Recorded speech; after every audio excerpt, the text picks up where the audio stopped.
So thank you everyone for coming.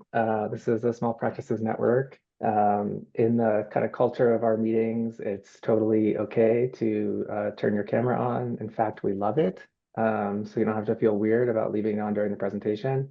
Obviously, if you want to turn it off to eat or just because you're shy, that's also fine. Um, Today we have Haley Mahar. Did I get it right? Yep, you Oh, did. first time for everything. Only took Yep. like working together for 4 or 5 years.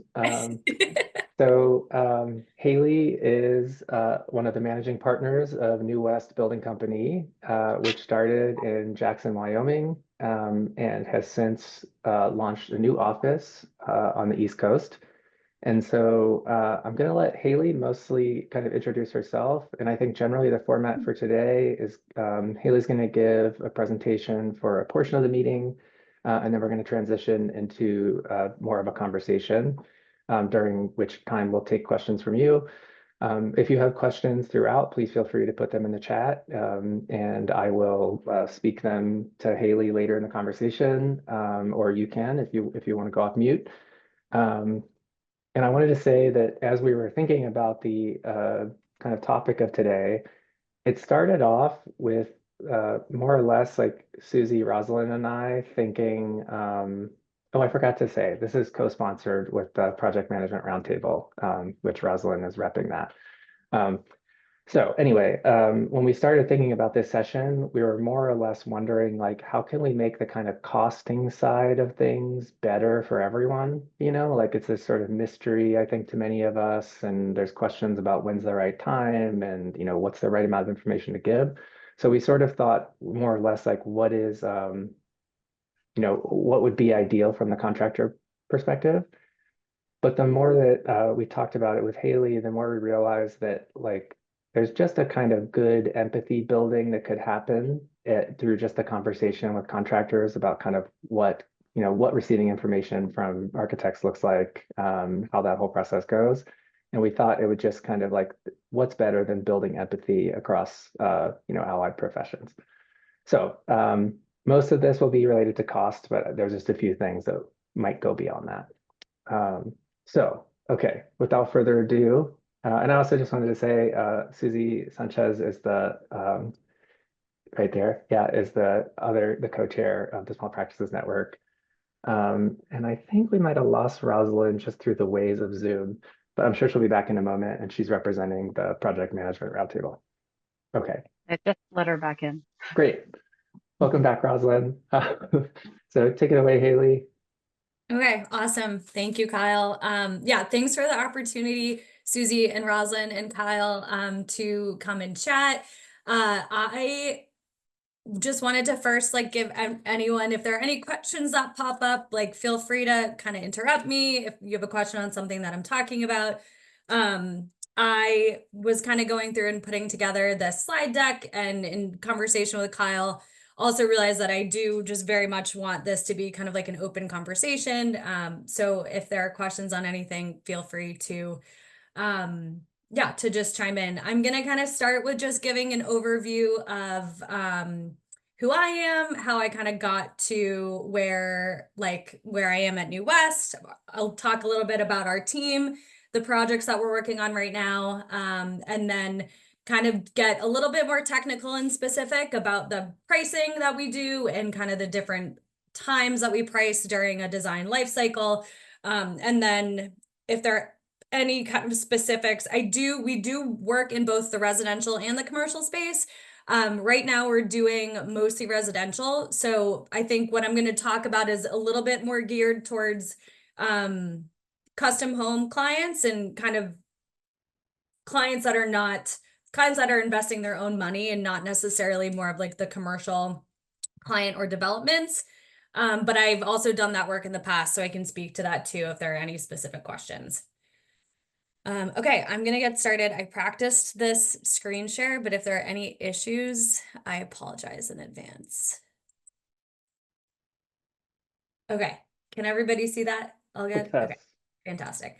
Okay, awesome. So I'll kind of get started. You can see my face on the video, but this is also my face on our website. So my name is Haley Mahar. I am the managing partner at New West Building Company in New England.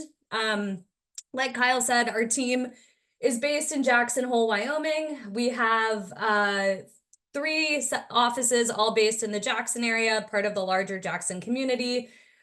We opened an office in Park City, Utah in 2021, and then we opened our office in New England in 2023, so last March. I am the managing partner of this team.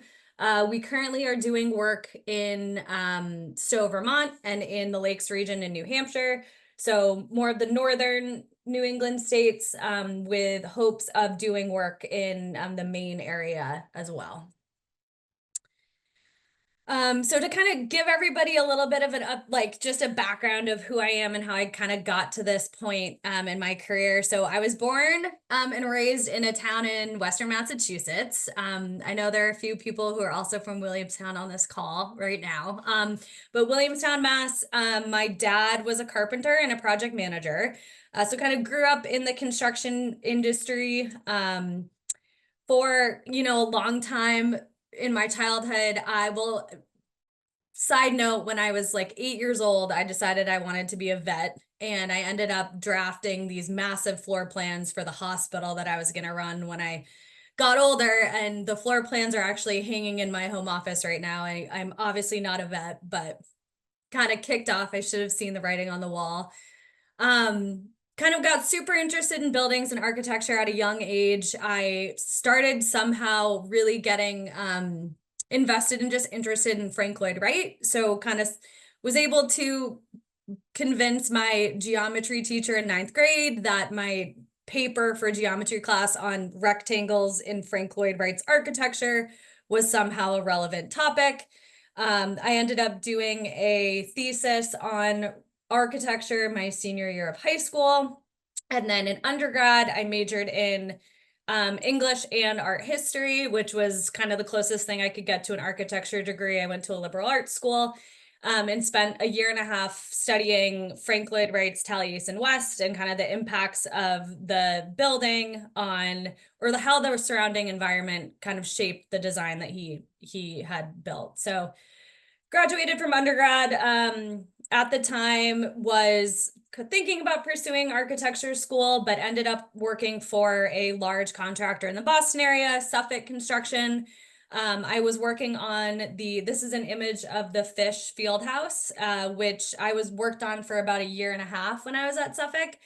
I did an 8-month stint as an assistant superintendent, and now have a very deep appreciation for all of those people that are outside working every day, especially in the New England winters. I think I typically wear like 7 layers on top and at least 3 layers on bottom. So was really able to understand like the life outside every day, what it's looking like to actually be putting these buildings together. So after 2 years at Suffolk, I ended up moving to Jackson Hole, Wyoming. So I moved there in 2018, and that's kind of where I started really getting my feet under me on being very responsible for like the cost estimates that we were putting out for projects. So I've always been, after I realized I didn't want to be a superintendent, I really focused on, the project management office pre-construction side of it. So this is a project that we built. I think this was completed in 2019, but kind of just good shot of, obviously, phenomenal shot of the mountains. This project was called Persephone West. So this was a gut renovation of an existing cafe space into a new, newly revamped, all new MEPs, all new finishes. We started construction on this one in 2018. This estimate was originally around 750,000 and landed just shy of 900,000. So kind of working in like restaurant TIs, which I had never really done before. New West does a lot of single family custom residential. So this project we started this in 2019. And we're just getting into MEP rough-in when the pandemic hit in 2020.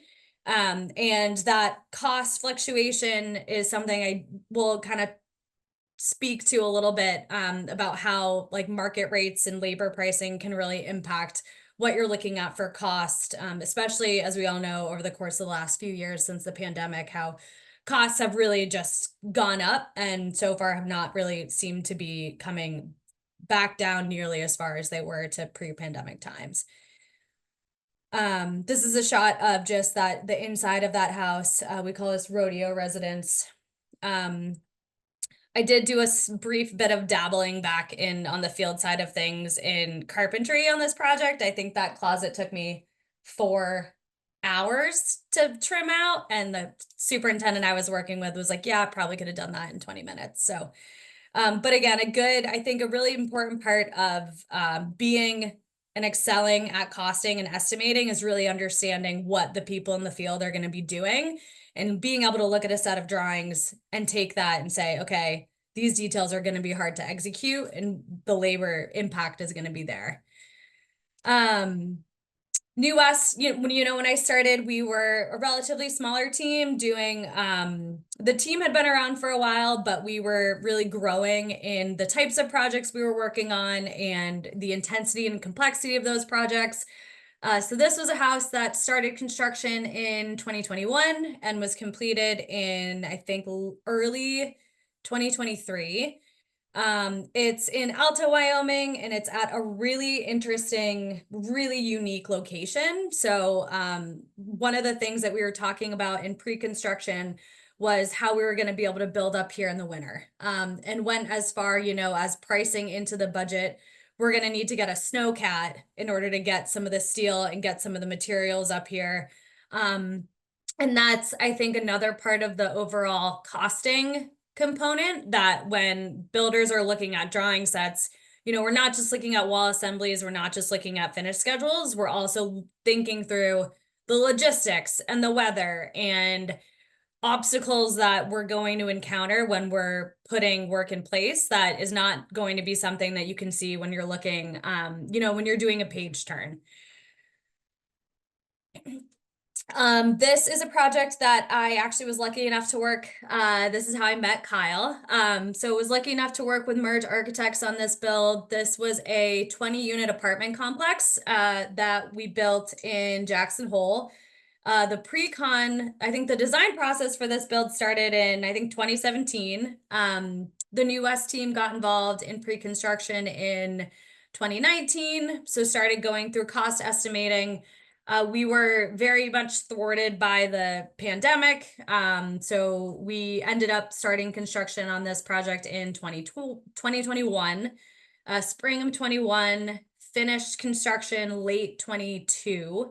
And this project was another really good example, I think, of the impact and the positive, in my opinion, how positive it can be to bring a builder in really early on to be able to, evaluate and look at and provide cost updates kind of over the course of a design cycle. This project in particular was very interesting to track as costs shifted. We had a CD estimate in early 2020 that then numbers shifted drastically into 2021 with no impact, like no changes to design, truly just market pricing, what was happening with the pandemic, what was happening with the labor market in Jackson. And it also was a GMP project. So that adds, a different layer of cost management and managing expectations and communicating with the client and with the design team of what we're seeing live, like boots on the ground as we're starting to build. In addition to base camp, I also worked on a very large for Jackson Hole. I don't know if anyone's ever been there, but a large building in Jackson is not the same thing as a large building in Boston. I think our zoning height limits are 4 stories. So this was a 4-story building with underground parking. So pretty much as large as a building as you get in Jackson. 10 luxury condos, 3 workforce units, and 4 commercial TIs. So again, you know, we signed this contract early 2020. Another roller coaster of, you know, what happened in the markets, material costs kind of going crazy. And how that was definitely a lots and lots of communication with the client about how that project was moving along throughout construction. So I left Jackson in 2023. I moved back to the East Coast and spent a brief period in Boston, which love Boston, and then remembered that I love mountains and also love snow and skiing. So I relocated back up to Stowe, Vermont last spring, which is when we opened up the new New England office. So this is a shot of a project that we're actually under construction on right now. It's a 9-unit condo development in Stowe. So the shot that you're looking at is we have 3 buildings that are under construction. This is a five condo units, seeing the foundation and then looking out over, that's Mount Mansfield and Stowe Mountain Resort. We were able to get drone shots in peak foliage, which was awesome. This is a rendering of what that building I just showed you is ultimately going to look like. We are in framing and siding right now. And then just again, another shot of what that foundation looks like from above.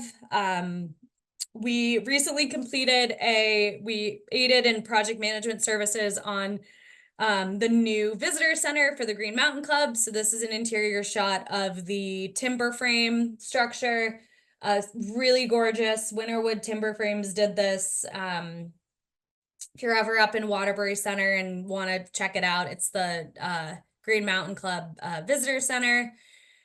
I also mentioned we're doing residential work in New Hampshire as well. So our team's based in Stowe. And then we have a team who's absolutely braving the cold every day with winds whipping off the lakes in New Hampshire. So this is a residential project that we're working on right now. Amazing views, absolutely freezing. Oops. And then, yeah, so that's a little bit of how, who I am, who our team is, kind of how I got to this point in my career, a little bit of the different types of projects that we worked on. And so I don't know if the majority of the people on this call are in residential or commercial construction. But again, to kind of maybe focus a little bit on residential, and I can speak to commercial if that is more appealing for anyone. But when you start to talk about cost and you start to talk about the conversation between, you know, the architect and the client and the builder, probably the question I get most frequently all the time is the following, which is, how much is it going to cost? And this is a question that I get, you know, could be, the client doesn't have land yet. We don't have a design yet. Don't really have a program. And what I've found over the last, you know, 8-10 years is that there is this inherent friction between trying to figure out what is really going to lead the project. Is it going to be the budget constraints? Is it going to be the design constraints? And, you know, no matter what the project is, everyone has a budget. And usually it's when you tell them what the square foot cost is going to be, that's when they are like, oh, yep, I do actually have a budget. And so it's something that we've tried to kind of create, or our team's worked really hard to kind of create more structure around answering that question of, okay, how much is it going to cost? So it's a little bit of a chicken or the egg, right? So some of the things that I immediately start thinking about are, what's the site? Are we building on a really steep slope? Are we building on a flat meadow? What's the weather like there? Are we building in, you know, northern Vermont? Are we building in downtown Boston? What are the logistics and the constraints that we're going to have on our project site? So similar, do we have 5 acres in Wyoming, or are we working on Com Ave? And all the logistics are going to be very tight. We're going to be struggling with parking. Similarly, like, what is the client really looking for in this space? So that's something I really find important to be asking, that I know architects and design teams are, especially in the custom home build business, really getting to know your client of what's important to you about this space. Are you a family who spends a lot of time in the kitchen? Do you want gathering spaces? Those parts of the design that are really unique to the end user also really help us as builders and estimators take that information and make sure that we're appropriately allocating cost in the budget to make sure that we have room to really execute on those designs. So a huge part of this process too is like managing expectations. So that's, I think, a really, really big part of my job, and a reason why we feel, I'm biased, but feel very, very strongly about trying to bring a builder to the table as early on as possible. We fall in love with your designs, you know, as much as the client does. And it's really challenging for all parties involved when we get to a permit set or a CD set and there hasn't been strong, I like to think of it as like the white lines on the highway, where, you know, the cost, it's not really possible to get really accurate cost. And so ending up with a design where everyone's completely in love with it, and then it comes in 30-50% higher than what the client had originally wanted. It then becomes more design time, more estimating time to kind of start to bring that design back towards somewhere, to an area that the client can afford. And so I usually like to think, and people on my team have heard me say this a million times, but I always kind of say that I'm the self-proclaimed heartbreaker, where I'll come into a meeting with an architect and a client. We start looking at, you know, full glass walls. We're looking at steel moment frames, and I'm the person raising my hand and saying, okay, I just want to make sure we're increasing the cost per square foot by hundreds of dollars right now. It's not tens of dollars, it's hundreds of dollars. And it's having those hard conversations up front that I think ultimately lends to a much more successful process. And then it's also just communicating very clearly. So as architects, you know, there are so many different decisions and details and materiality choices that go into your designs. And at the very beginning phase of pricing, that isn't established yet, right? Because we're really just trying to look at, okay, cost per square foot, like, can we even get this project rolling? Can we get it to a place where the client is comfortable moving into developing, into DD, into a permit set, into a CD set? But it's really also those materiality details that start to drive cost, and it's the structure that drives cost, and radiant flooring versus forced air, that's a big cost driver. And so what we've found is being able to communicate what you know and what you don't know through drawing sets very early on is helpful for both us as a contractor to be communicating with all the subs, but also for us as contractors to be identifying areas where we don't have answers and then flagging those to the client of saying, hey, I'm going to assume that we're using Marvin windows. And then if they come back and say, no, I actually want to go Schuco, we're at least setting an expectation and posing the question so that if they come back and want to change anything, we're all able to get on the same page. We're all communicating what our expectations are, and we know how to move forward. So I'm going to bring everyone through a few different costing examples that we've kind of developed as a process to make sure that our clients and design teams that we're working with have a good understanding of just kind of ways that our costs and the information that we can provide changes as we get through different types of design.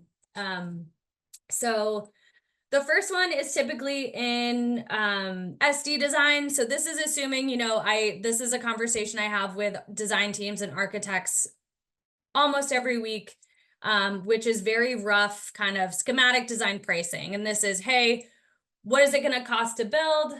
Can everyone see that Excel spreadsheet?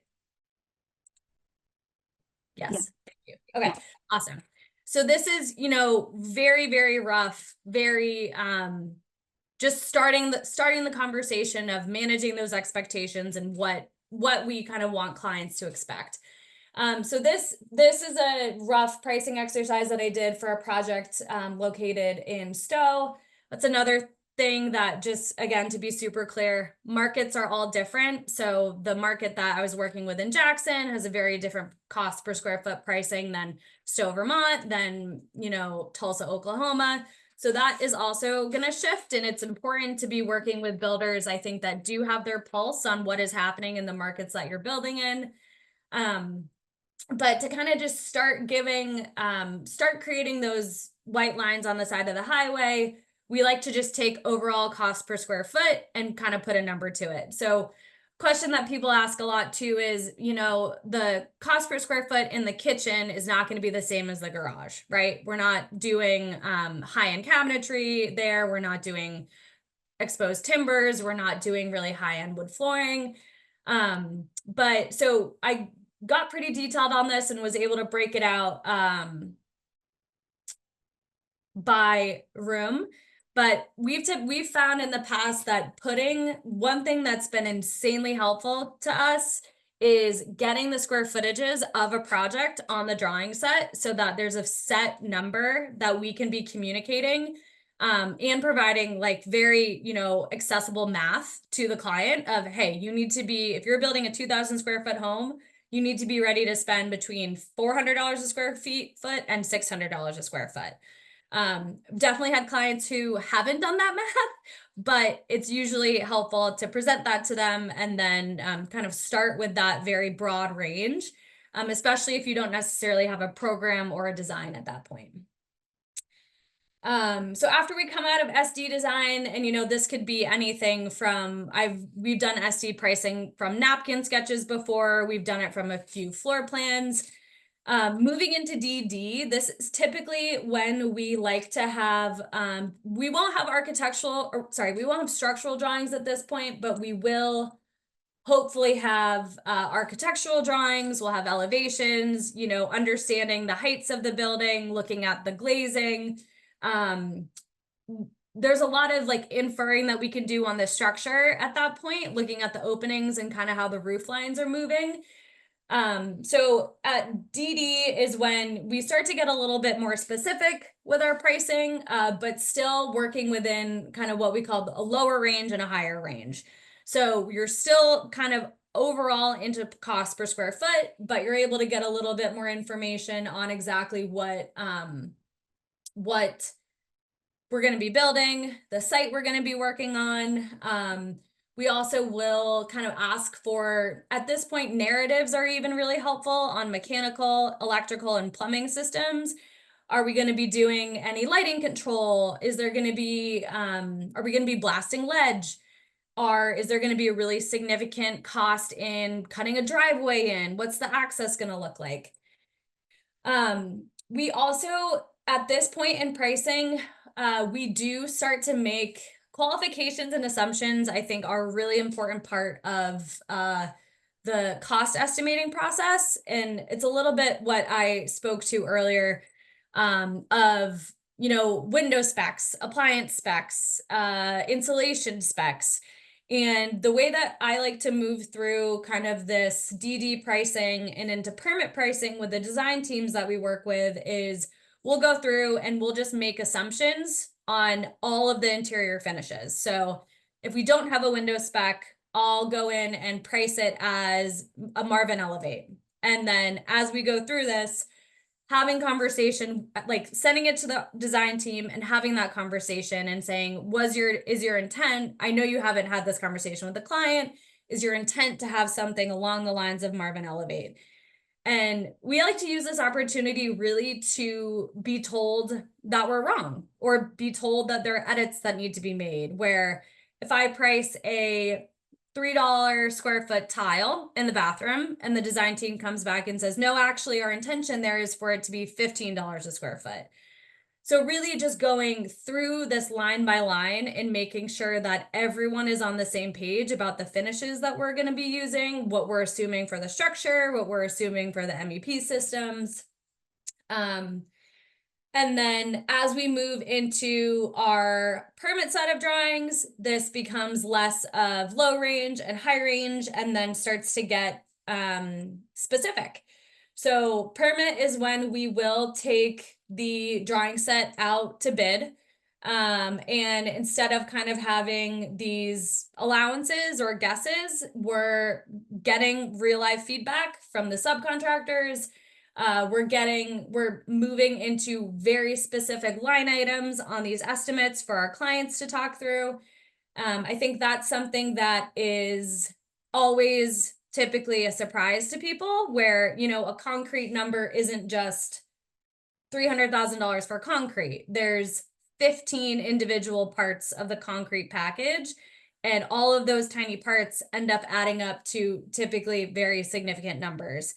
And just making sure that there's full transparency on that, and with both the design team and the client, if we're missing anything, getting that feedback. If we have something in there that's no longer accurate, getting that feedback. And then we typically expect our permit set estimate to be very close to our contract set estimate. It really depends on the type of project and the contract set that we're doing. So, you know, commercial project, we really build off CD drawings. Residential is different. It's a different animal, where it's much more common that we'll be building off a permit set where we don't have final specs on tile, we don't have final paint colors, but the overall process and the foundation of that communication is to make sure that everyone involved really understands the different options that they have, and kind of what we are ultimately putting into these estimates to make sure that these numbers are going to be accurate for construction. So that's kind of just a large overview of kind of what we look at for the different phases of costing and phases of pricing. Kyle mentioned kind of at the beginning of or at his kind of introduction that one of the things that we had kind of spoken about while we were talking about about this presentation was empathy, and really understanding, you know, what the architect and the design teams are looking at, what the contractors are looking at. And I think what I kind of kept coming back to is what I've found is one of the most important parts of construction, and just the design build process, is just total transparent communication. I think that's really critical in setting those guidelines, managing expectations with clients, and then also admitting to not know what we don't know yet. So I think there's also this expectation sometimes of, and again, we do have copious amounts of data, right? But and we are able to kind of go back in and get sub numbers and provide accurate estimates, but especially at that beginning phase of, we don't know what the site's going to be, we don't know what the structure is going to be, we don't know what the MEP systems are going to be. I think there's a huge value in the team all, you know, being around the table, and the builder also having that just very open conversation of, it's hard to give pricing without knowing this information, but as we continue to work through this, we're going to be better suited to provide that information, and yeah, just keep making sure that everyone's working on the same team and working towards the same product.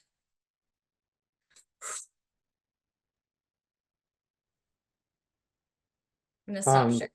That was great. I think I love a spreadsheet. So I mean, I think seeing the different phases is, like, you know, for me at least, like very exciting, just to kind of see how you think about it. And I think as architects, we often receive sort of like the PDF output of that, which is sometimes sort of simplified for us. Sometimes it comes in like a uniformat or CSI divisions or whatever. CSI is Construction Specifications Institute. I was getting private questions about acronyms and stuff, which is why I put those in the chat.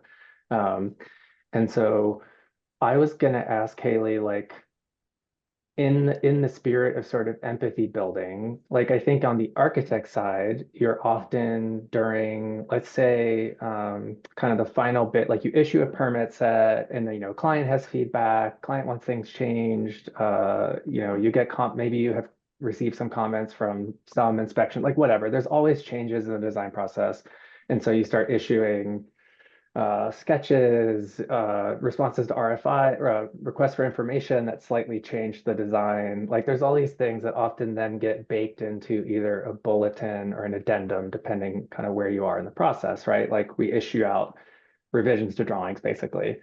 Yeah. And I think then, you'll get submittals and things that you review or shop drawings, and you're like, these don't reflect the newest drawings. And there's always like panic about everybody should be looking at the same set of drawings, right?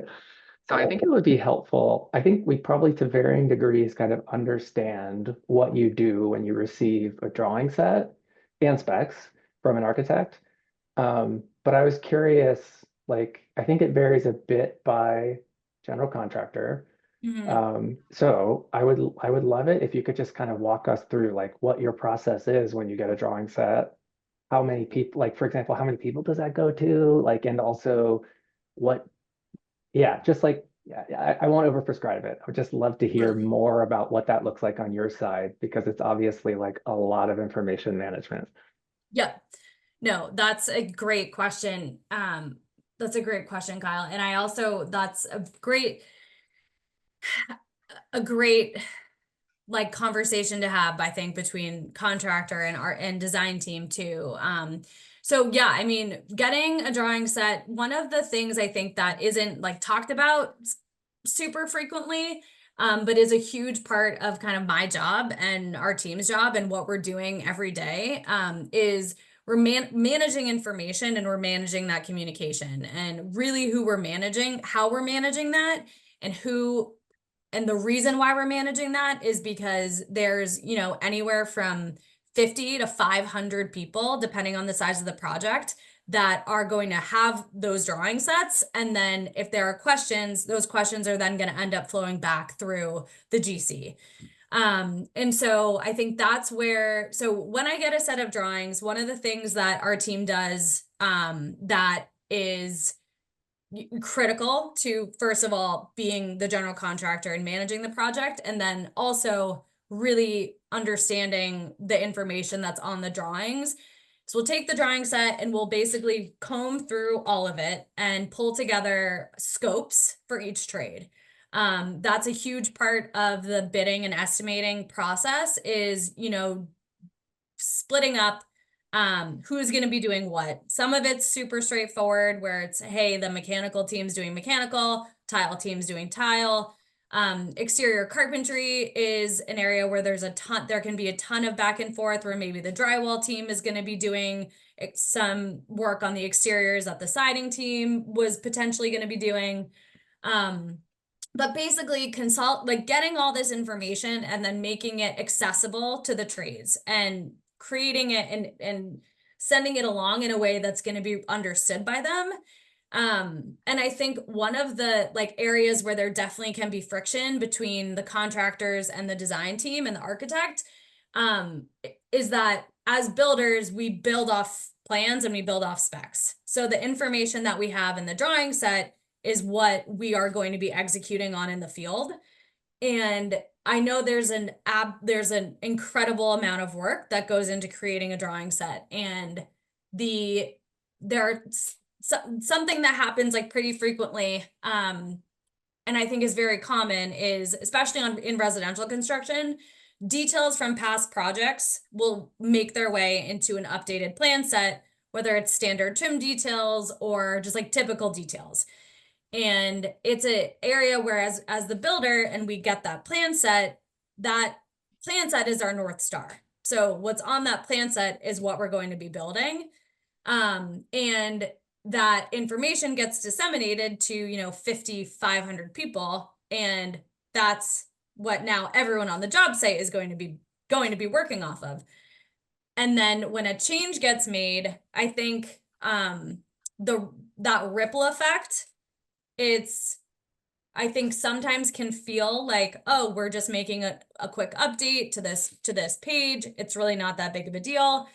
But there tends to be a pretty significant ripple effect as that information goes down kind of the chain of command and finds its way onto the job site.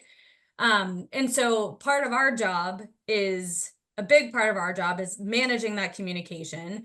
And I think that does also tie back to a little bit what I was talking about is when we're going through this cost estimating process, one of the things that I find to be like the most helpful is if I'm going through and talking about window trim details and I'm wrong, or there's an update on the drawings that needs to happen, or a detail was left in the set that, isn't actually accurate to that project, or the architect has a different kind of design intent, getting that feedback and, having someone say, actually, this is what we want to do, so that when we do go into the field, it's a much more streamlined method of communication. Just makes it easier for, the people on site that are bundled up in negative 10-degree weather. Because there is definitely like the teams on site that are putting the work into place. Like, I think there's also they all have a very intense, it's craftsmanship, right? So putting work in place and then maybe needing to rip it out or change it, like there's definitely a level of, like,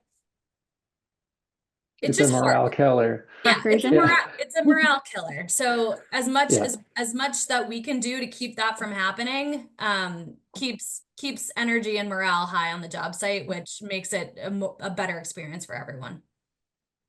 I Sorry, was going that's to a say, really like, long-winded answer. no, it's a good answer. I mean, I think one of the things that I hope other people on this call feel too, that I'm always anxious about as an architect is like, as soon as something changes, it's like, I want to get it out as soon as possible so that you're not putting work in place that's wrong, right? Like, it just feels like, oh, I got to get it out as quickly as possible. But then it's like, if you did that, if that was your operating model, there would be 100 revisions to a drawing set by the end of construction, right? So it's like, there's always this balance of like wanting to bundle things into kind of as few bulletins as possible so that like it's not like the drawing set is changing every day. It's like it's changed at 4 points throughout the job or six. I mean, it depends on the size of the job. And it's like, so there have been I think I'm often trying to figure out how I navigate and find like a happy medium, and I think Mhm. I've often found that to be like, issue like SKs or, like sketches basically. And I'll have a call with the contractor where I say like, okay, I just like don't want this. This is the thing I'm worried about, right? But Totally. then follow up with a more formal like bulletin that incorporates 10 things. And I think another point of tension is like, how much as the architect you like, obviously we bubble the changes in the set to try and be clear about when they happened and what's new. But then I've also had like universities that I've worked for require a narrative where you list everything that's changed. And I think, of course, like you're a human, so you might miss one thing in the narrative that you bubbled. And then, so it's like, I think often in trying to be helpful, we sort of can step outside of like our scope and then Mhm. actually create problems because it's like so sort of I think understandably a contractor could almost be like lulled into a safe place of like, wow, this architect's really on it. They listed out these things in a narrative, but then you miss one and then it's like, ugh. Okay. I had one more question and then I was going to open it up. Rosalind, do you have a question before I Oh, I was fire just gonna mine? say, we also do that like narrative cover sheet for our bulletins. That I think DCAM requires it on the project Yeah. I've been working on. And we have like a disclaimer right on there, like do not rely on our description. Please only rely on Yes. drawings and Yes. specifications, right? Like Yep. for reference and convenience only kind of. Right. Yeah. Yeah. Um, I my other have a question question. was, Oh, go oh ahead. yeah, get in Uh, there, Susie. well, I had a question about the high range and low range. I appreciate seeing that, and I think it's a good way of having the client not sort of cling to one specific number. Yeah. Um, but I found that we struggle to try and explain what the difference between the low and the high range is. And one kind of shorthand that we've found to be successful with clients who aren't, maybe this is their first project that they've ever, worked with an architect, is to say, because they'll meet a builder who says, oh yeah, I can do it for $300 a square foot. And we try to explain, well, like that's like, think about it, like that's a build, we say builder grade, or they're getting vanities at Home Depot. Like this is a Home Depot grade project at that price level. So I'm curious to know what language you use to explain what's the low range, what's the high range. Yeah. So two examples that I actually use a lot, which I think are just kind of hit closer to, or just a more understand. So one of my favorite analogies is the grocery store analogy, which I think everyone can relate to. So it's, you go into the grocery store, and it's probably not a great example because groceries are so expensive right now, but you go to the grocery store and you want to buy a dozen eggs. And there's 3 huge refrigerated cases of eggs, and the most cost-effective carton of eggs is $3.99. And then you have the pasture-raised organic eggs that were shipped in from overseas, whatever, that's like $12.99.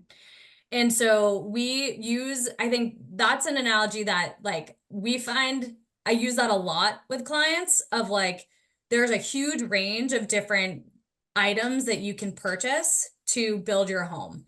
And it really depends on what they value. So like we have a lot of clients that will choose to spend a lot of money on cabinetry, but lights are not that important to them, or really want to go with a European window, but by doing that, they're going to decrease the overall square footage of their home in order to be able to make that budget work.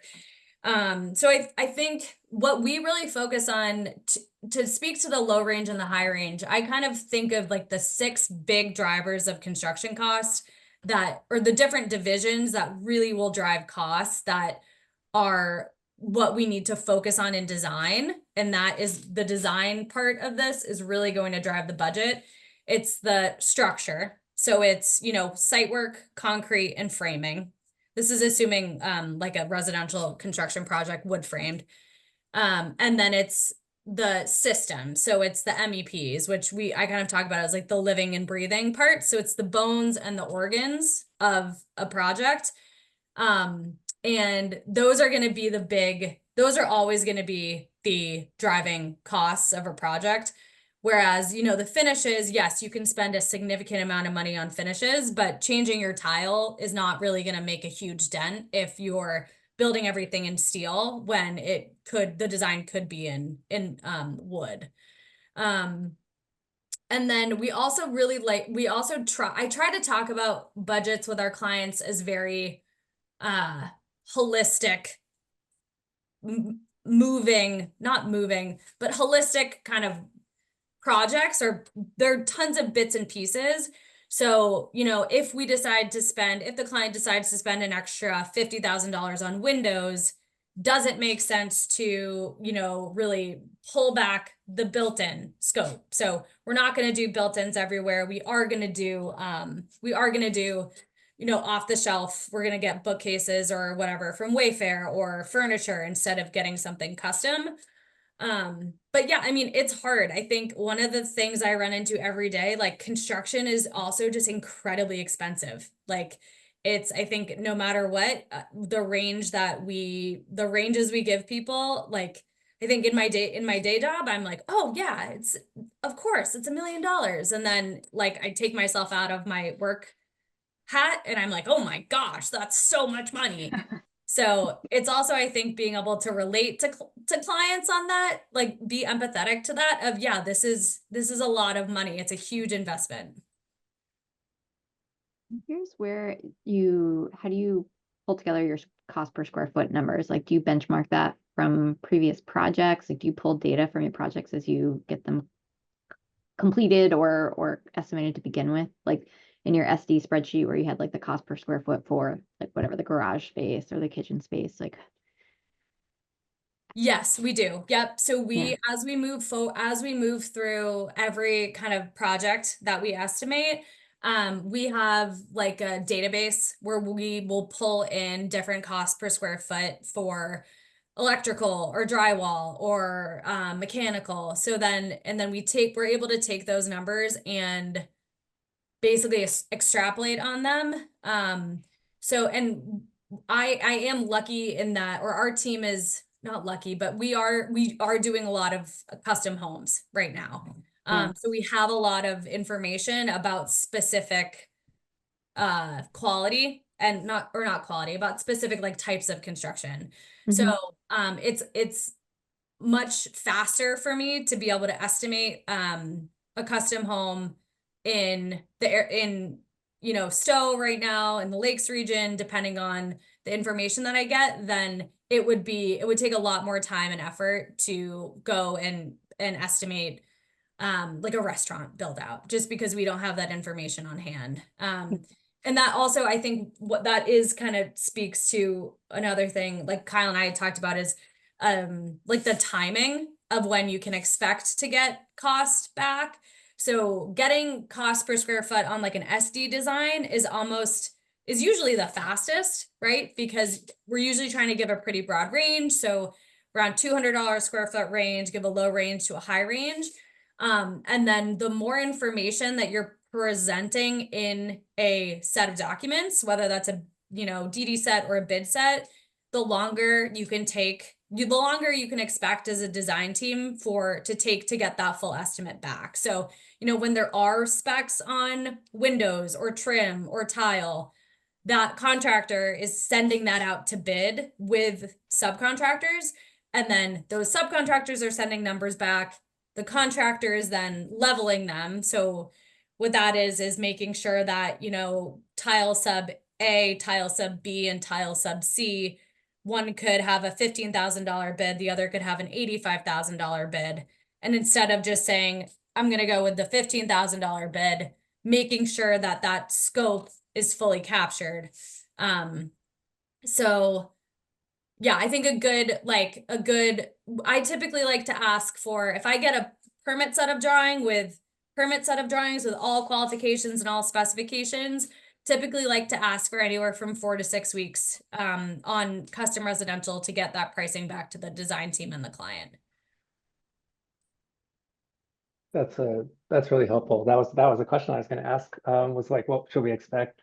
I got a private question in the chat that was about like sustainability's impact on the industry. I mean, I can say as someone who works primarily in commercial, like as the energy codes, which is obviously a positive thing, right? Like we want to be building higher performance buildings, but as like passive house has more or less become the standard, I think a lot of people think that that's had a pretty negative impact on cost, meaning costs have inflated a lot. I think there's so many factors like labor shortages, pandemic escalation. I was like just a lot, right? But I'm just curious what your thoughts are on, I guess maybe both towards like, do you see higher performance buildings as being more expensive? If so, like, do you see that as significant or minor? Because I see this 10% number all the time. It makes me feel like I'm doing something wrong. And then the second part of the question is, I guess there's also the kind of then like return on investment, right? Which is like maybe less your domain, but just like, are you able to then access certain subsidies, and are you seeing like these kinds of things paying off in other ways? Yeah, no, that's a really great question. So I think I can speak to kind of like the overarching what I've seen both in, the Rocky Mountain West and in New England in terms of just cost, the impacts of cost on more sustainable designs.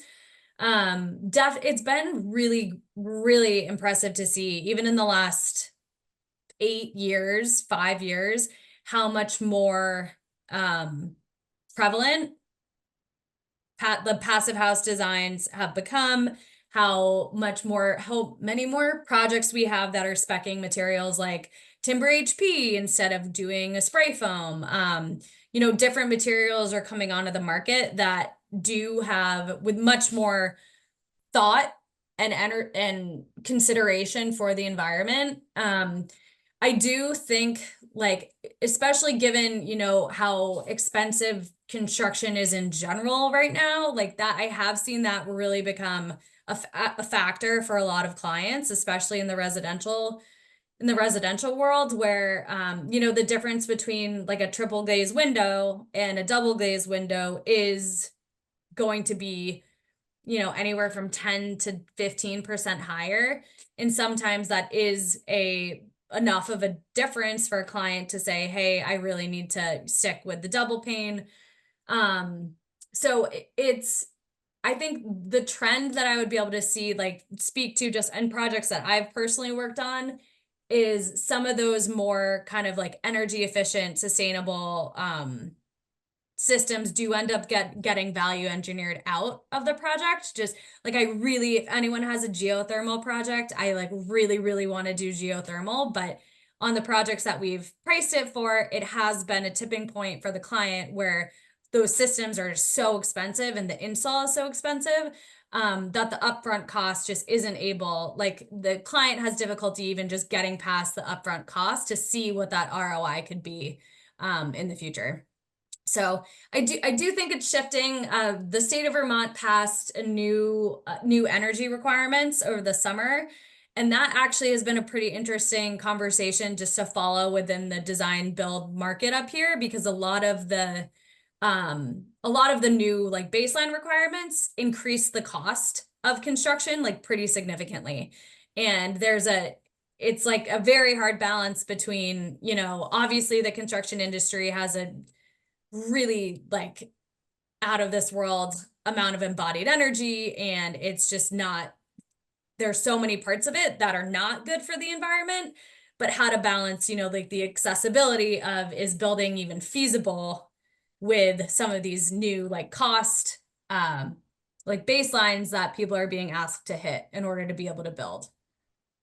Yeah, sometimes it feels a little bit like a perfect storm, the sort of lack of trade availability, the escalating pandemic costs, the Yeah. heightened energy codes, which like that last one, I think, like you said, it's a very good thing.